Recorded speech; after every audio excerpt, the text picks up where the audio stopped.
Benim mi? Şükrü Mamo'nun yanındayız. Şükrü Mamo yine Bablerim Köyü'nün renkli simalarından Emine teyze ile Şükrü emmi. Sen beni tanıyın mı? Ya bu Ne zaman yanıma geldin sen? da kaç sene oldu? Şu kimlik aldığımızda yanımdadım. He, geldik sana kimlik mi verdik? He ya ayağımı ameliyat ettirdim orada tamam.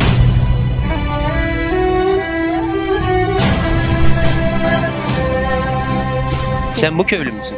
Ya bu köylüyüm ben imamın kızıyım. He, rahmetli İmam Efendi'nin kızısın. Ya Kaç yıldır evlisiniz? biz mi? Vallahi benim aklım gitti. 60. 8'e. Şükrü emmi, sen hangi senede evlendin? Kaç çocuk var?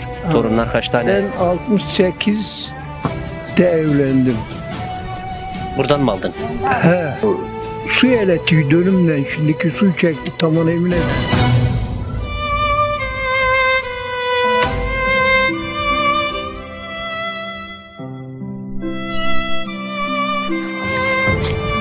Ben de o çıkrağın üstünde tamatos çetirliyim. Ben yalıydım ha. Bu pullu yağlık giymiş Mehmet Mücar, Hoş, haş yediği böyle. Şöyle yanıma geldi, ben tomatosu falan terk ettim. Bakayım. Ben kendine baktım, ben dedim acaba bu kızı bana verirler mi dedim. Kendin Ben kendi yanı şeyimden.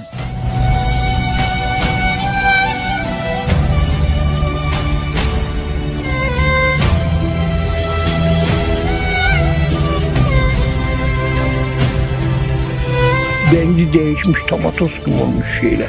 Utandı tabii. Utanmış. He. İşte Allah da yazmış. Gittin istettin. İstettik.